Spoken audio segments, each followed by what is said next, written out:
চট্টগ্রামের ফটিকছড়িত বিএনপির রাজনীতিত উত্তেজনা চরম পর্যায়ে ফসাই উপজেলা বিএনপির আহ্বায়ক কর্নেল আজিমুল্লাহ বাহাররে মনোনয়ন নদিয়নে ক্ষোভে ফাটিফজ্জি দলীয় নেতাকর্মী ও সাধারণ সমর্থকল এর আগত নেই দুঃসময় মেজি এই দলরে বিএনপি এবং অঙ্গ সংগঠন ইনুরে মারণ মেজি খুব হস্টন মেজি এই স্রোতর বিপগলন মেজি আর কর্নেল আজিমুল্লাহ বাহার ভাই দরি রাখি আজি হাজার হাজার 2018 সালের কঠিন সময়ে জীবে আর বোর্ডের অধিকার রক্ষা করিবার লাই এই ফটিকছড়ির মাটিত রক্ত রঞ্জিত হইতে আগামী আসন্ন নির্বাচন তারা প্রত্যাশা করছিলাম যে ওরে ভোট দিয়ে আরা জাতীয় সংসদত পাঠাইও।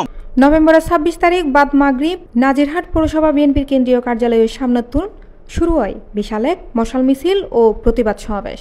এন্ডে বিএনপি অঙ্গ ও সহযোগী সংগঠনের নেতাকর্মী অলর পাশাপাশি বিভিন্ন শ্রেণী পেশার হাজারো মানুষ অংশ লয়। অংশগ্রহণকারী অলর বেশিরভাগই আছিল আজিমুল্লাহ বাহারর সমর্থিত জনতা। বাগান বাজারতুন আবদুল্লাপুর কিরেম টো সোবিল সমস্ত নেতাকর্মী হল বেগুন আজ আরা উপস্থিত হয়েছি আর রিভিউ জানার যে আর এই নমিশন পূর্ণ বিবেচনা করি পেলাই। মশালাতত বিক্ষুব্ধ জনতা নাজিরহাট পৌরসভা কার্যালয় এলাকাতুন বাইরে চট্টগ্রামতুন হাগড়াছড়ি মহাসড়কত প্রবেশ করে এবং পৌর এলাকার বিভিন্ন গুরুত্বপূর্ণ সড়ক প্রদক্ষিণ করে। পুরো নাজিরহাট এলাকার তৈরি হয় প্রতিবাদমুখ উত্তাল পরিবেশ। C plus TV, Chittagong.